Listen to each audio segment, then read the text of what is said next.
9 August RG Kar medical college ও হাসপাতালে এক trainee doctor ছাত্রীকে ধর্ষণ ও খুনের ঘটনা ঘটে। এই ঘটনায় উত্তাল হয়ে রয়েছে গোটা দেশ। কান পাতলেই একটাই স্বর শোনা যাচ্ছে, জাস্টিস ফর আরজিকর অথবা উই ওয়ান্ট জাস্টিস।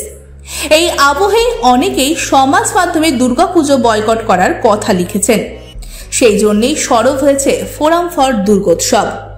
এই বিষয়ে একটি প্রেস বিজ্ঞপ্তি জারি করে তারা অনুরোধ জানিয়েছে যে দুর্গাপুজোকে যেন তার নিজস্ব ধারায় বইতে দেওয়া হয়।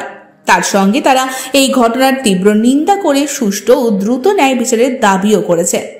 তবে ইতিমধ্যে কিন্তু বেশ কিছু ক্লাব এই দুর্গাপুজোর উপলক্ষে সরকারের প্রাপ্ত অনুদান ফেরত দিয়েছে। আবার অনেকে সিদ্ধান্ত নিয়েছে এবছর পুজো হবে একটু ঘরোয়া পদ্ধতিতে, কেননা এবছর তারা তাদের মেয়েকে হারিয়েছেন। ফিউরো রিপোর্ট, এএনএম নিউজ। আরও খবরের আপডেট পেতে সাবস্ক্রাইব করুন আমাদের ইউটিউব চ্যানেলটি আর বেল আইকনে ক্লিক করুন নোটিফিকেশনস পেতে।